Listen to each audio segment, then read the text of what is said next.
Sadasivpet municipal chairman ఎన్నికైతే పూర్తయింది. So పంతం నెక్కిన BRS అసమ్మతి కౌన్సిలర్లు కూడా నెక్కారు. అయితే చైర్పర్సన్ జయంపై అవిశ్వాస తీర్మానం పెట్టారు సొంత పార్టీ కౌన్సిలర్లు.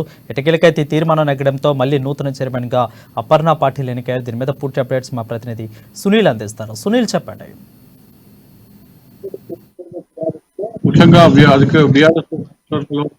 ముఖ్య చైర్పర్సన్ కౌన్సిలర్ల మధ్య వివాదాలు కొనసాగుతున్నాయని చెప్పవచ్చు. బీఆర్ఎస్ నియోజకవర్గంలోని బయటపడ్డాయని చెప్పవచ్చు.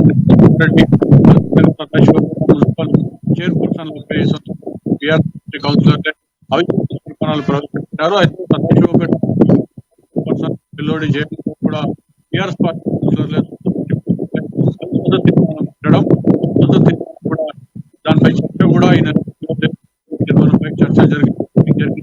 ఈ పిల్లోడి జన్మ సంబంధించినటువంటి ఓటింగ్ పాలైందంటే కౌన్సిలర్లకు సంబంధించినటువంటి అసంఘటిత కౌన్సిలర్లు ఉన్నారు.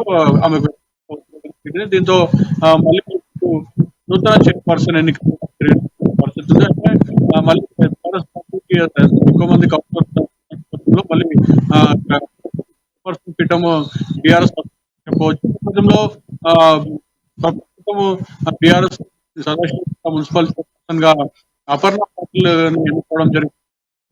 బీఆర్ఎస్ కౌన్సిలర్లు ఇప్పటికే సంగారెడ్డి నియోజకవర్గం నుంచి వహిస్తున్నటువంటి ఎమ్మెల్యే బీఆర్ఎస్ పార్టీ కూడా నేపథ్యంలో చాలా సార్లు అసమర్థం మాట్లాడడం జరిగింది. కానీ వారి అయితే అందుకే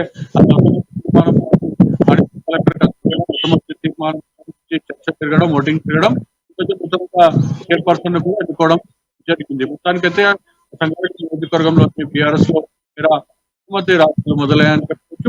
సంగారెడ్డి మున్సిపల్ చైర్పర్సన్ ఇప్పటికీ అవిశ్వాస తీర్మానానికి సంబంధించి చంద్రశేఖర్ చేయడం జరిగింది. అది కూడా మళ్ళీ అవిశ్వాస తీర్మానంపై చర్చ వచ్చే అంశం.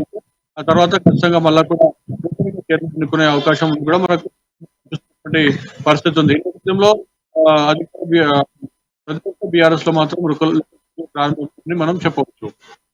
Right, thank you Sunil for the updates. అది చూసుకున్నట్లు ఓవరాల్గా ఇప్పటికే జిల్లా నేతలు అయితే తీర్మానం నెగ్గడంతో అయితే ఖచ్చితంగా చైర్పర్సన్గా అపర్ణ పాటిల్ అయితే ఎన్నికయ్యారు.